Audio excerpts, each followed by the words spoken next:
Hi, today I'm going to talk to you about the Enduro batteries that are alternatives to the OEM DJI batteries for their Action Pro series.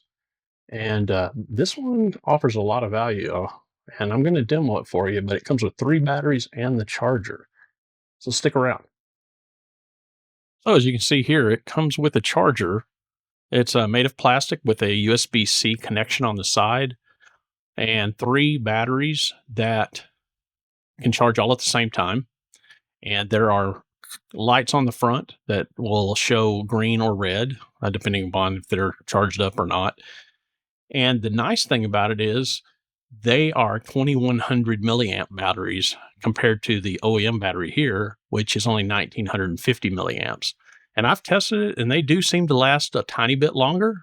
Um, you don't have to worry about being shortchanged with these, and it just fits in just like normal. I just put it in. Here it goes. It works. So if you're looking for a good value for three extra batteries and a charger, this Enduro charger with three batteries is a great way to go. I highly recommend it. Thanks.